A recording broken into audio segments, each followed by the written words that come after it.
Thanks for joining us today for Local 3's podcast, Breaking Ground, where we discuss all things labor, labor history, politics, and organizing as it relates to Operating Engineers Local 3. And we're really happy to have on the show with us today the International Union of Operating Engineers Political and Legislative Director Jeff Soth, as well as our Political Director Chris Snyder, who we interviewed in the previous podcast. So Jeff, why don't you first begin by just telling us a little bit about yourself, give us some of your background. Yeah, thanks, Mandy, for the opportunity to join you and members of Local 3 across the jurisdiction of our biggest local in the International Union. I'm from Snohomish, Washington, a longtime member of Local 302. Local 302 covers Alaska, Idaho, and Washington State. I've been a longtime member and involved in both my local government in my hometown of Snohomish, Washington, where I was the mayor of the city. I worked in both chambers of the Washington State Legislature and found my way from there to Washington, D.C., where I spent a little time with afl-cio's Workforce and Economic Development arm before I started at the International in 2007. I was also had a stint as political director of my local union, like Chris, back in 04 and 05. And then you began with the International Union of Operating Engineers. We call that the IUOE or the International. I'm not sure that our audience really understands what the International does and how Local 3 is kind of folded within that as under the blanket of that, and how you work with us and about 400 other locals across the United States and North America. So can you explain the International's role in sort of taking care of all of these unions? Yeah, well, my niche, of course, is around legislation and political life. And General President Callahan tapped me to run the legislative and political program. I'm the chief lobbyist for the International Union. And so I'm honored to be able to walk the halls of Congress and lobby on behalf of our 400,000 folks in the U.S. and Canada. We have regional political directors through which we operate and try to support local unions from the International as well, including in Canada, where we have about 55,000 members. Most of what I do is advocate for infrastructure investments and job creation. At the federal level? At the federal level. Okay. We've got a partnership with local unions on congressional candidates and federal office holders. And just rely so extensively on local unions to make the difference. It's our members that give us the power, of course. And so when I get into a rub and get into a tough issue on Capitol Hill, my first call is to Local 3 and help with your delegation and, make those things kind of work and gel. There's only so much I can do. I'm a one-man band lobbying on Capitol Hill for us.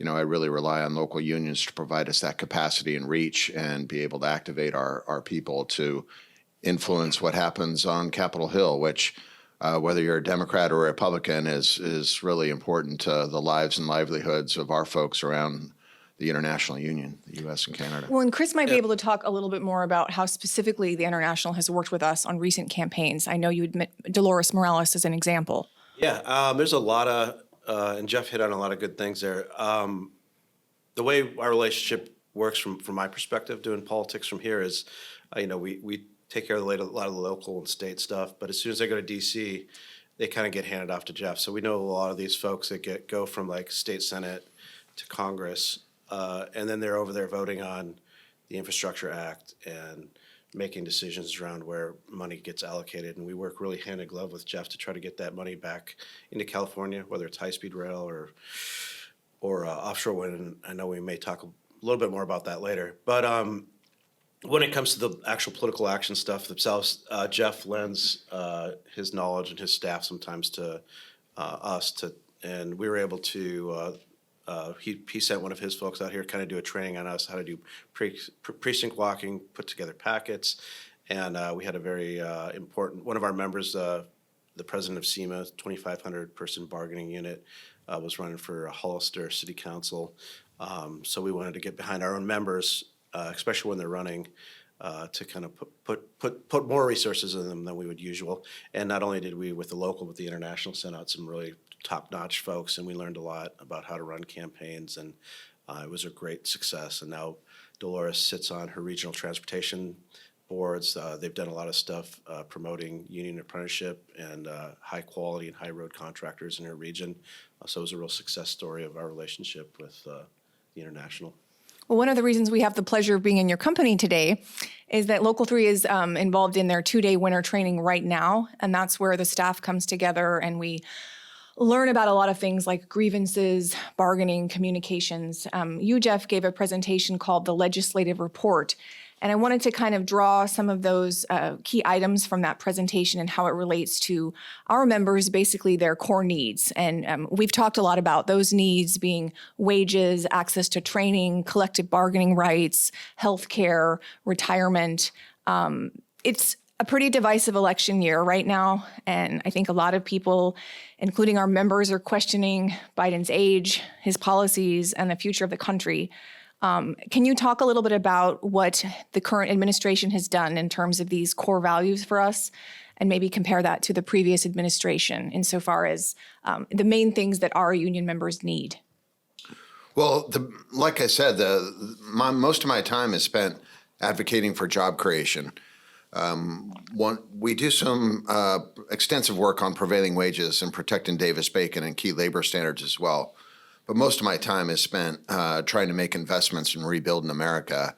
And after decades of work on that at really all levels of my career, even going back to when I was an elected official in the 90s, plugged into trying to rebuild this country and advocating for operating engineers for, about 17 years now at the International. Boy, we spent an awful lot of time, energy, and money trying to get a big infrastructure package over the finish line, and been working in that direction for decades. And in 2021, finally accomplished that with the Biden administration. The Infrastructure Investment and Jobs Act passed in the fall of 2021.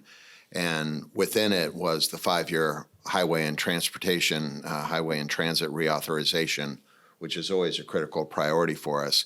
But beyond that, extensive investments made in sewer and water systems, in the energy grid, in airports, in rail, you name it, and really was a heck of an achievement for us, and has led to the record growth that we have seen in the construction industry. We're at an all-time record in American construction right now. 8,162,000 workers employed in the industry. And what's even better for operating engineers is those key segments of our markets in heavy and civil engineering, highway, street, and bridge construction in particular, are also at all-time records and driving our growth.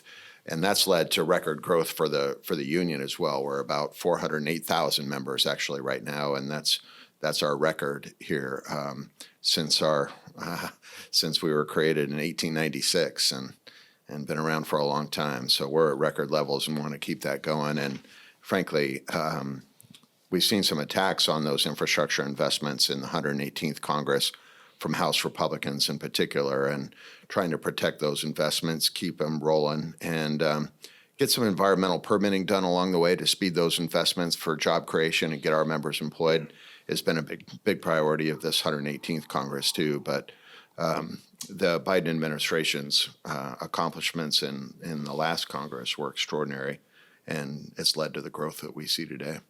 So that's in terms of, yes, jobs. The Infrastructure and Investment Jobs Act has created hundreds of jobs for us, and more is to be determined.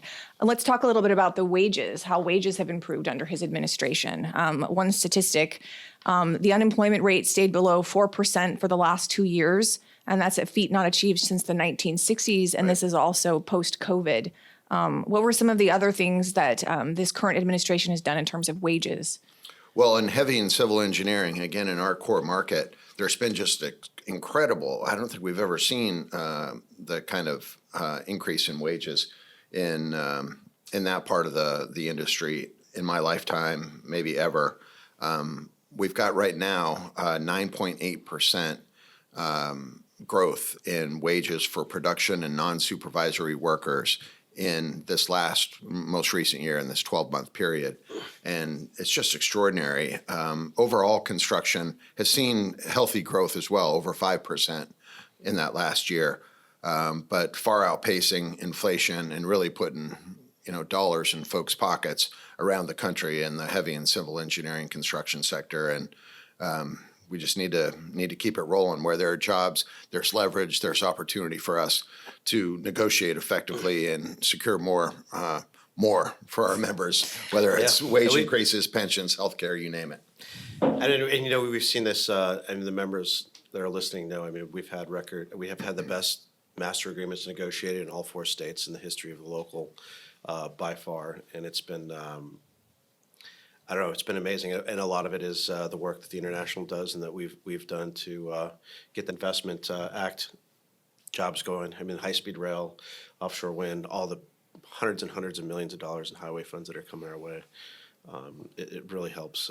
When you have that work, it helps with the wages. Yes, you mentioned the $3.7 billion dedicated to high-speed rail. This year, we also received a big award for the Humboldt Bay offshore wind. Do you want to talk a little bit about that project? Either one of you. That's one of the most exciting projects, because this is where we can we can walk and chew gum at the same time. We're always protecting our core industries within the oil and gas and highway and energy production, but there's new investments, record investments in the Inflation Reduction Act and in the Jobs Act that Jeff mentioned, investing in the energy of the future. And offshore wind is a huge part of that, and a huge part of that is in Humboldt Bay, and it's kind of mind blowing what they're doing, because Humboldt Bay is the last undeveloped deep water port. And they're going to build. We got a $27 million grant to build basically a giant heavy lift station that's going to basically put together these giant windmills that are 700 feet tall and 150 feet wide, and they want to float them out and build one every 10 days when they start getting going by 2035, and build hundreds and hundreds of them over the next 15 to 20 years. It's really amazing what they're trying to do, and it's new technology, and they're going to float them off 25 miles offshore. It's over 1,000 feet deep where these things are going to be, but all these investments had to come from somewhere, and we were able to go back with Port of Humboldt. And with Jeff's help, we were able to meet with all these high-level folks at the Department of Transportation and really make our case that this is the area to invest in. What that means for our members there specifically is that there's been very little job opportunities in Humboldt County. All of our members there have to travel hundreds of miles to find work, and it's literally going to put them on the map. People are going to come there to find jobs, which is very unusual at this time. No, it's transformative. Since the timber kind of fell apart in the 50s and 60s, and then they had a very large underground economy, and marijuana legalization of marijuana also collapsed the economy up there. So they're one of the poorer areas within the state, and this is it's a transformative opportunity. We're working with Cal State Humboldt. We're working with local pre-apprenticeship programs to onboard folks in the community, working with the tribes up there. And I really believe that we're creating an ecosystem of offshore wind there, and it's going to be kind of the hub of the entire West Coast. And we're going to need supply chain investments up and down the coast, from in Mare Island and even down south in Port of Long Beach. But there's going to be an ecosystem and a chain of building and developing and assembling these things. And this final assembly is going to be in Humboldt. It's just, I cannot. It's really exciting stuff. Well, back to sort of those core things that our members need in terms of collective bargaining rights. Jeff, can you talk a little bit about in 2021, President Biden issued an executive order requiring project labor agreements for large-scale federal construction projects, and this is projected to affect about 100 construction projects a year. Can you explain that a little bit? Yeah, that's exciting. Just recently, in December, the final regulation went into effect to implement President Biden's executive order It'll require that large-scale federal projects over $35 million are essentially required to have project labor agreements. There are some exceptions, but as you mentioned, it's going to lead to over 100 projects annually every year from the federal government to use project labor agreements to ensure their projects are coming in on time, under budget, and you're maximizing the economic development potential that the workers have good, strong benefits, and obviously we've got the wage protections with Davis-Bacon prevailing wages there. But this really raises the bar and ensures that the best way for an owner to manage a project on time, under budget. The federal government has recognized that through the executive order, and it's worth pointing out that during the Trump years, there wasn't a single project labor agreement executed by the federal government in that time. The Obama administration, I think there were less than 10. He had an executive order that encouraged federal agencies to consider project labor agreements, but President Biden is essentially requiring their use for projects a little bit bigger than the Obama era executive order of $25 million. This would be $35 million, but it's an exciting development, and we're tracking it and ensuring that agencies are doing the right thing out there and utilizing project labor agreements and, frankly, building in the best way possible, and that's what a PLA will do. So excited about the president's executive order, and it gives us a great opportunity to build and grow. And General President Callahan is committed to growing to 450,000 members under his watch, and this will be one of the key planks that will allow us to build and grow and have more operating engineers in this country and rebuilding the place. Hopefully some of that growth for the international will be within Local 3. We're really Absolutely. proud of the fact that we just reached the 40,000 member mark. I think during the middle of the Great Recession, we were down to like 28,000 members.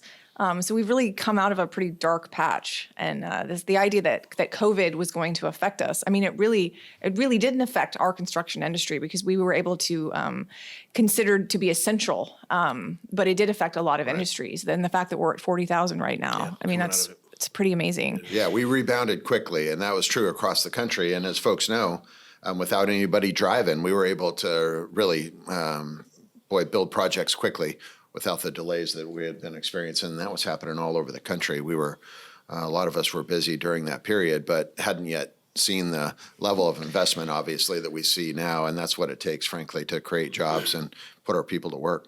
You mentioned a little bit about Davis-Bacon. It was updated for the first time under the Biden administration in like the last 40 years. Can you explain Davis-Bacon a little bit and, what the updates were that went into effect? Yeah, the 1931 law, the Davis-Bacon Act, has been around obviously a long time and created under Republican control, frankly, of all three chambers in the presidency at that time. We've hadn't seen an update to the regulations that implement Davis-Bacon for 40 years under the Reagan administration. And frankly, during that time, despite President Reagan's commitment to us that he wouldn't undermine prevailing wages, there was an important change made to the way surveys are calculated, and it led to weakening of prevailing wage rates and meant that unions didn't prevail our rates as frequently as we should have. And that's been changed in this new regulation. The Wage and Hour Administrator, who handles Davis-Bacon, the Fair Labor Standards Act, the Service Contract Act, and deals with enforcement and policy matters there, comes from the labor movement. She used to run the Minnesota building trades, actually, and she led the agency to, after 40 years, get an update to Davis-Bacon, which really modernizes it, fixes this survey issue that I mentioned. Importantly, for Local 3, it reestablishes prevailing wages for surveyors and technical engineers in our industry. So some really important moves there that were made and updates the law, makes it easier to enforce, makes it more likely that unions prevail. Really an important update to modernize Davis-Bacon that's been performed in the regulations. And the Biden administration and the Wage and Hour Administrator, Jessica Lumens in particular, got that done for us. This is some pretty high level concepts about, these acts, Yeah. legislation, Davis-Bacon, prevailing wage. But at the very heart of what you're saying is all of this is related to politics. So the fact that we have Yep. a wage that we can live on, that we can provide for our families, the fact that we have a retirement that we can use to retire with dignity, the fact that we have jobs at all relates to the political structure. And that's kind of it's where so you important. two shine. And kind of, Jeff's just said something really important. Our surveyors, our testing inspection folks, they lost their prevailing wage. The last administration repealed it, which meant all they had to do was be paid minimum wage. And the Biden administration reinforced prevailing wage on that work. So and that's directly related to who's sitting in, the White House. Yeah, what made that even more painful is that it was really a parting shot. President Trump in December of 2020, after he was beat in the elections, his Secretary of Labor, Eugene Scalia, issued a memorandum that basically just waved the wand and eliminated Davis-Bacon protections for surveyors with one fell swoop. And we tried to get that restored immediately by the Biden administration, and frankly, they needed to produce this new regulation to fix it for us. But it's been done now, and an important step for surveyors and operating engineers across the country. There were a bunch of other improvements that are really hugely significant to folks who are down in the weeds on enforcement and compliance, and your fair contracting folks at Local 3 are, immersed in this and doing the work to monitor projects and making sure that workers are getting the wages and the benefits that are required by Davis-Bacon prevailing wages, and ensuring that we have high standards in what is a tough industry in construction. Well, at the heart of what unions do is to ensure that the labor of their workers doesn't just make their employers wealthy, but provides them with these certain benefits. But there are forces always at work that's trying to take that away, which to make the employers wealthy, make the members poor. Everything that you do relates to protecting those wages and giving them access to jobs that pay a good prevailing wage, that are open to union workers. Can you talk a little bit about more high-speed rail? I know that definitely has impacted our Central Valley. And what is it? How many jobs have been dispatched? It's like 10,000. Oh, I think it's like 15,000 for all the 15,000 now. crafts. Okay. I was talking to Wyatt. I think we have 400 district rep in Fresno. Wyatt Meadows is saying we have about 450 operating engineers out there as we speak right now. Jobs like that don't just come out of the sky. That's a huge project. 450 members on any one project is huge, and we were happy to help out at the International, and Local 3 has been such a leader on California high-speed rail development, and really providing an important leadership role nationally. We were happy to jump in and able to secure over $3 billion from the Department of Transportation. Secretary Buttigieg awarded that, and excited about the investment. California had such a record of investing in that project itself and leading the way. I think 80% of the total project costs were covered by Californians, and the federal government usually turns that around on its head. And on a highway project, for example, the feds would pay for 80% of the project cost. And so we were trying to really make the case that the feds needed to step up and join California and get some skin in the game here and make an investment. And that argument, along with a couple others we were making, really carried the day. And pleased to see a $3 billion investment.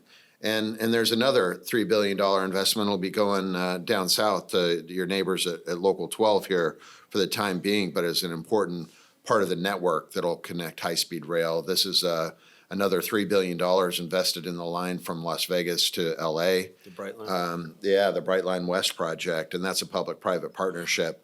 But really, it's going to ensure that California is really the hub of the high-speed rail network in the western U.S. and really lead the nation in that direction. And there are communities all across the country that are really looking closely now at what they can do to develop high-speed rail. Florida has a system that's pretty modest, but trying to build that out now. The Pacific Northwest, the Chicagoland area, Texas is looking closely at a high-speed rail system between Dallas and Houston. Really, Californians leading the way here, and Local 3 in particular are leading the way. And been just happy to make a contribution to that effort and see the dollars flow from the federal government and the work we did in Congress and with the Biden administration to make those investments. Another important thing that Congress passed under this administration was the CHIPS and Science Act.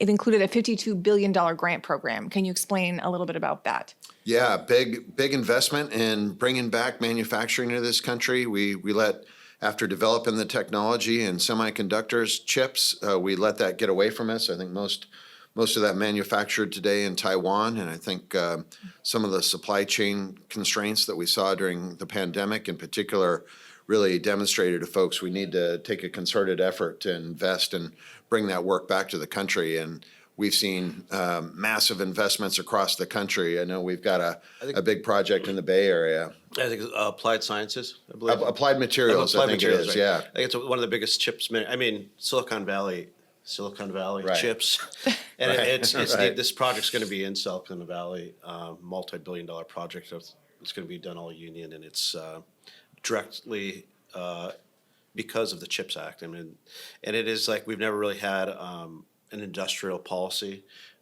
like other countries do, like China and stuff. But this is it's pretty amazing that we are, committed to and bringing back manufacturing here, especially in these high-tech industries that should be here and should have been here all along. Like Jeff said, we invented here and then we offshore the manufacturing elsewhere. It's just not right for the American workers. people and the workers. These are grants from the federal government that are going in private entities to build these semiconductor facilities, and there's prevailing wages required now of these private developers when they build these facilities using that federal money. And that's something we were able to get established in Congress when this legislation passed. Local 3 members would be interested to know, we had an attack on prevailing wages in the bill. Senator John Cornyn from Texas tried to repeal the prevailing wage provision that we were able to get in there at the outset of the process in the Senate. And we were able to defend effectively that provision in there and fight off that amendment from Senator Cornyn, just trying to reduce wages for workers across the country. It's extraordinary to see that up close and personal. But we were able to rally a handful of our Republican allies, and with every Democrat, we were able to beat back that attack, and prevailing wages is part of the legislation that passed, and pleased to get that across the finish line. It's really meant all kinds of work. We're seeing projects under project labor agreements in Ohio and New York, in the Midwest, in Idaho even, and Micron Technologies building a massive facility there. And with the prevailing wage requirement, it means that they're executing a project labor agreement. It's really been extraordinary, and pleased to see Local 3 members benefit from that too with the big Applied Materials investment. I think it's the biggest semiconductor facility in the world once huge. Completed. Yeah. Well, another thing that's important to a lot of unions is the multi-employer pension plan. We have one of those, and ours is just certified in the green zone, I believe, last year, which is good news, also a sign of the economy for us. But people try to come after those plans. Can you talk about how Biden has kind of halted those efforts? Yeah. Well, they're problems driven, frankly, by the central states pension of the Teamsters in the Midwest, where that pension was so big that it threatened the whole insurance system that undergirds multi-employer pensions. And frankly, the Pension Benefit Guarantee Corporation could have gone out of existence had the central states pension of the Teamsters gone down, and it was headed in that direction. Just within the first quarter of the Biden administration in 2021, they passed the American Rescue Plan and shored up the whole multi-employer pension system, and really critical for all of us. The Republicans had sought basically to punish multi-employer systems despite the health of our plans. Our central pension fund at the International Union, that's chaired by General President Callahan, is the second biggest multi-employer pension fund in the country. It's 100% funded, a little bit more than that, I think, even right now, given, as you mentioned, the record stock market that we're seeing today. So this wasn't, necessary for us, but to shore up some other union multi-employer plans, this was really necessary and really saved the whole system of multi-employer pensions. And as we know, they're just so much better than a 401k that folks, not that those things aren't bad. I know a lot of our collective bargaining agreements around the country have a 401k on top or an annuity or something, but that multi-employer pension system is what has undergirded the middle class for generations now, and we're pleased to see President Biden, shore up the whole system for the rest of us. And there was some punitive stuff that Republicans were looking at that would make us pay, and it just didn't make any sense to help ask healthy plans like ours to pay and to bail out those ones that were struggling along. So this legislation was absolutely critical. American Rescue Plan passed in, boy, the early days of the Biden administration. Obviously, our apprenticeship and training is also very important to unions and Local 3 specifically. Can you talk about IRAPs and how Biden was able to end that? Explain kind of what that concept was and how it would have affected union apprenticeships. Yeah, the Trump administration concocted this idea to essentially create a parallel track of apprenticeship systems called industry recognized apprenticeship that wouldn't have required to be registered in the same way with a state apprenticeship council or the federal office of apprenticeship, and would have been a separate track that loosened some of the oversight and regulations. And frankly, we just were convinced that it was going to weaken our own programs and weaken standards for apprenticeship. Exactly. And as folks know, we invest massively every year to support the skill development and training of our people. A lot of it through apprenticeship, journey level upgrade training is important as well. And as you folks know, General President Callahan made the big investment and provided that leadership for the International Training and Education Center down in Crosby, Texas, that we were proud to open in 2018, and is really humming right now, and has been good timing given what we're seeing with record construction employment. And we've got record number of apprentices in the union now, and boy, not a time to be weakening our standards. And the Biden administration ended the industry recognized apprenticeship program that the Trump administration had developed but not really yet implemented fully. So we were able to end that flirtation with the IRAP program that really could have led to weakening our training, which, as folks know, is the best in the world.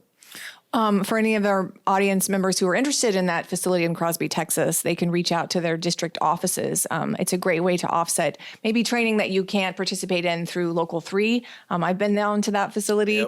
Yep. It's incredible. Dan, I think reported out that we send more folks there than any other local too. I mean, we're the biggest local, but he's approving like 10 a week folks to go down there. It's really exciting. And that facility is amazing, state of the art. Yeah, we're really proud of it, and encourage the members who can get down there to go take a look for yourselves and avail yourself of the best training in the world, the best instructors in our craft, and really it's a full service. We've got everything you can need for pipeline training, excavation, you name it. We've got great welding bays for the mechanics out there, and it's got all the facilities for our stationary engineers as well. So here it's Local 39 and Local 501 down in Southern Cal, and it's something we're really proud of. I wanted to mention, too, that in your training you talked a lot about Republicans and Democrats and sort of their voting record as it related to unions.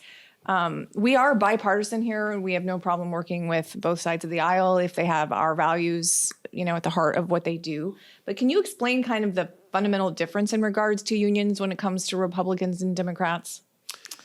Yeah, my old business manager used to joke that Republicans love jobs and hate unions, and Democrats love unions and hate jobs. And frankly, what we need are somewhere both. In the middle. Yeah. Folks who recognize you need both for a healthy middle class and a healthy economy, and really.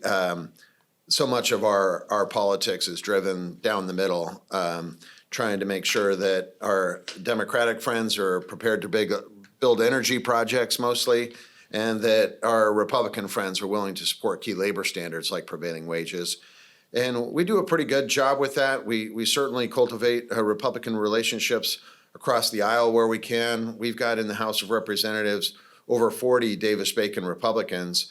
And really, that's just such important work. We're don't really care about your partisan identity. This is about union first, really, and folks, obviously vote in the privacy of the voting booth, and that decision is theirs. But when you're voting union, we want folks to be able to think about some of these issues that we've researched and we present, and the work that we're doing on Capitol Hill to advocate for their lives and livelihoods and their families. And we hope that when folks go into that, the privacy of the voting booth, that they'll think about their pocketbooks, think about the union, think about our growth, particularly under President Biden right now, and vote accordingly. We have a bunch of challenges in political life. Particularly right now. Gosh, yeah. It's extraordinary to see our division in political life. And frankly, we're going to see the closest election in the country in 2024, whether we're talking about control of the House of Representatives, control of the U.S. Senate, or control of the White House. And it's really just important that folks get out there and participate. And we hope that when they do, they'll take a look at the union recommendations for their vote, whether it's a Republican or a Democrat. It's union first for us, and that's what we're all about. It's policy over party, and it's union over all the other kind of social considerations for us. And we encourage members to think that way about their pocketbooks and their lives and livelihoods as well. Chris, did you want to add anything to that concept? I think it's something we've talked about on this podcast before, and every engineer's news. It's policy over party, and we work really hard to cultivate our Republican friends and encourage them to support Davis Bacon and prevailing wage at the state level. And we've got a couple in our jurisdiction. We work on the Sites Reservoir with the Republican Minority Leader James Gallagher on almost a day-to-day basis, and he's committed to labor standards. And I think our job, one of my jobs lately has been to hopefully we'll cultivate these folks at the state level, and when they do move up into Washington, D.C., they're going to have that relationship with Jeff to be able to understand our perspective when it comes to wage standards and working standards. And I think we're doing a better job now than ever, even though it is divisive. We have a great open line of communication with the Republican leadership. We are in our 85th anniversary, Local 3. We talked a lot about that at the semi-annual, and how a lot of the gains that we've made today are related to policies from the past. We're thinking about the New Deal, what Roosevelt did for us, and the IUOE is celebrating its 125th anniversary. Can you talk a little bit about how history has shaped us? I mean, you could do that for days. I know. But we can learn a lot from where we've come from, but the battles really haven't changed that much. Yeah. You can really track our growth in connection to public investments in transportation in the 1950s and the Eisenhower National Highway System, really pushing that dirt and building our nation's transportation network was what allowed us to grow. We had so many members who had come back from World War II, our long tradition of being Seabees, and really, that post-war era was so important to us to grow, and the labor movement and our membership was growing so dramatically at that time. And of course, the tax on labor generally in the 80s, led to a decline and a steadying of our growth during that period. And we've been at about 400,000 members now for a long, long time. As you mentioned, the Great Recession took a toll on all of us, and we dipped down pretty substantially. But now we've grown back and tracking that national trend that construction employment is an all-time record, and it's led to a growth of our membership. And as I mentioned, General President Callahan is hoping we can continue that trend. He's committed to trying to grow the union to 450,000 members in his tenure, in his time, and that's a good goal and one that we can, over the next few years, achieve. I'm pretty confident with these record levels of investment in job creation and infrastructure rolling out right now. We just need to keep it going, bring interest rates down a little further, and we should be set for many years to come. In the next Congress, we do have another highway bill up. So it's sort of a never-ending effort for us. And as you mentioned, it's politics and this public policy and these rebuilding our country has been such an important part of our growth as operating engineers. And we're at a record now and hoping to continue that trend upward. Across our 4-state jurisdiction, which is California, Utah, Nevada, and Hawaii, we don't tend to worry that much about California and Hawaii. They tend to swing very much pro-labor. Utah has its challenges. And then there's Nevada, the swing state of Nevada, which a lot of our resources are dedicated to during the political season because it is such a swing state. Can you talk a little bit about Nevada this year and what's expected of our membership and what we hope to achieve there during this election cycle? Yeah, I mean, Nevada is the key to the White House, could be the key to the Senate. There's some really key congressional races there. And as Nevada goes, the nation could go easily this year. And all the stuff we talked about today is at stake. You know, if we get the wrong folks in D.C., they could repeal a lot of these Davis-Bacon and protections and even some of the funding that we've secured for all these projects from highway to high-speed rail to offshore wind. So Nevada's going to be key to this year, and we're going to be spending a lot of time up there. Our staff, myself, I know you guys are going to be up there with us, but it's important, and we're going to be there. We're going to do everything we can to make sure that we elect the right people to make sure that our living standards are secure going forward.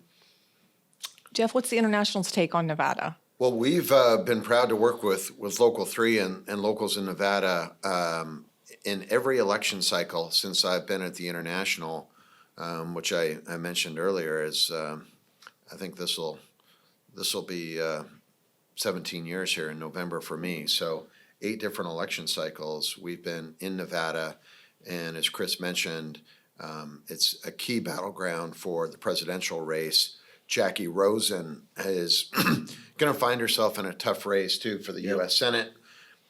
Excuse me. And as we know, the U.S. Senate is 51-49 now, and couldn't be much closer. And that outlook, it's going to be super close in after the elections, and you can never tell just how that's going to spin around on us. But I'm pretty confident that we're going to need to be spending a lot of time and energy working with locals in Nevada to make sure that we get good outcomes there. We've got Susie Lee, a member of Congress, who's in a tough race too and is a big target nationally. So, whatever we can do to get her back there. And as folks know, that has a razor-thin margin in the House of Representatives now as well. Currently, and there are a couple of vacancies, but currently it's 218 to 213 in the House of Representatives, which just that margin. So 2 or 3 votes. Yeah, 3 votes votes the other flips way. it. And, there's a Democrat expected to be elected in Western New York here at the end of the month. That'll take it from to 218 to 214. And, yeah, it's just super close right now, and I think indicative of some of the divisions around the country, too. And we see on the top of the ticket that it's going to be a super close presidential race. And that really comes down to Nevada as well. If Pennsylvania, Michigan, and Wisconsin, and Omaha, Nebraska vote blue, that essentially will secure 270 votes for Joe Biden. And, the strategy of the Biden folks is to look a little bit bigger at that than that, of course, and not to just go for 270. And those 6 electoral votes in Nevada will play a key role in whatever happens on the top of the ticket and who becomes our next, serves out in the next presidency. I think that what that means to our audiences is that we need a lot of help in Nevada from now until November 4th. And we're going to start on the ground up there in July. We're going to get some folks. We're already in the middle of doing some polling. We're in the middle of putting together a ground game. I think we're going to have staff up there starting hopefully maybe even May on some of the stuff. But we're going to send folks in July, and then we're just going to keep ramping it up into August and September. And so if folks want to come up, reach out to your district offices. Every district's going to have a weekend or two to go up there, and we're going to try to turn out 30 to 60 people every weekend from July to Election Day. And then also the last 2 weeks of before the election, we usually send up about 30 or 40 folks and just put them up in hotels and let them knock doors and do voter turnout. And honestly, it's one of the most amazing union internal building opportunities. I've met some of my very close friends over the years working in Nevada with them, and it's a great way to get to know members from across the two states and build some deep relationships and a lot of job opportunities too. It's really funny how one guy from one company goes up there with another guy and just networks their way through the local. It's kind of how we work. Well, we've had the most volunteer shifts of any union in the labor movements program. A couple of different years there. The big culinary union in Las Vegas runs a separate program, but we're the biggest, most volunteer shifts and the most members out there trying to build power for operating engineers and get the right outcomes out of these super close elections here that we see consistently in Nevada. Well, I know that we appreciate you, Jeff, and we appreciate the International's ability to, take care of us, give us direction when we need it, lend a hand when we need it. It's an honor to have you here today. And I don't know if there's any parting thoughts either one of you have, but if not, we're just grateful for this relationship. Thanks, Mandy. And it's an honor to be here at Local 3. I was pleased to be able to present to the training. And it's always great to be out on the West Coast. I get stuck in Washington, D.C. there and become a little bit of a swamp dweller, but it's great to be out, and especially when it's in the 70s in Sacramento. So honored to join you and appreciate Dan Redding's leadership here at Local 3 and just happy to join you. Thanks. Okay, well, we appreciate you. Thank you.